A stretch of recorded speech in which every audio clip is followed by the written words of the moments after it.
देखिए हमारा जो सिलेबस होता है, जो भी हमारे एग्जाम में जो भी हमारी क्लास का सिलेबस होता है, वो क्लास के सभी बच्चों को ध्यान में रख के बनाया जाता है। क्योंकि देखिए हमारी क्लास में सभी तरह के बच्चे पढ़ते हैं। कुछ बच्चे होते हैं जो कि बहुत ही ज्यादा इंटेलिजेंट होते हैं और हर चीज उनको बहुत अच्छे से समझ आ जाती है। कुछ बच्चे होते हैं जो कि मीडियम या फिर कुछ वो एवरेज होते हैं, यानी कि उनको चीजें समझ आती है लेकिन कुछ चीजें उनको समझ आती है और कुछ चीजें वो समझ नहीं पाते, बट फिर भी उनकी कोशिश रहती है कि वो हर एक चीज को समझ ले। और सबसे नीचे जो होते हैं वो होते हैं वीक स्टूडेंट, यानी कि वो बच्चे होते हैं, ऐसा नहीं है वीक का मतलब ये नहीं उनको कुछ नहीं आता, उनको आता है बट उनका इंटरेस्ट पढ़ाई से ज्यादा किसी और चीज में होता है।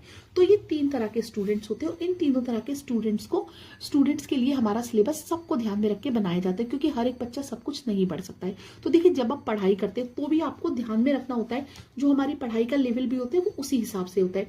यानी कि कुछ चैप्टर्स तो होते हैं आपके जो कि बहुत ही डिफिकल्ट होते हैं, ठीक है, जो कि हर एक बच्चे को समझ पाना मुश्किल होता है। दूसरे होते हैं जो कि एवरेज होते हैं, ना ज्यादा डिफिकल्ट होते और ना ही ज्यादा इजी होते।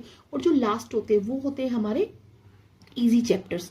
तो जब आप पढ़ाई करते हैं तो आपको सबसे पहले क्या करना है, जैसे कि अभी आपके एग्जाम्स आने वाले, तो आपको आपके सिलेबस को 3 पार्ट्स में डिवाइड कर देना है, जो भी आपका सिलेबस है। तो उसमें से जो इजी चैप्टर्स है, तो सबसे पहले आपको उन इजी चैप्टर्स को प्रिपेयर करना है, ताकि आपको ये लगे हाँ भाई एग्जाम के लिए मैंने कुछ प्रिपरेशन कर ली है। तो आप अभी डिफिकल्ट चैप्टर नहीं, आप इजी चैप्टर्स उठाइए। जब आपके इजी चैप्टर तैयार हो जाएंगे तो फिर आप एवरेज चैप्टर की तरफ पढ़िए और उन एवरेज चैप्टर को जितना आप तैयार कर सकते हैं तैयार करिए।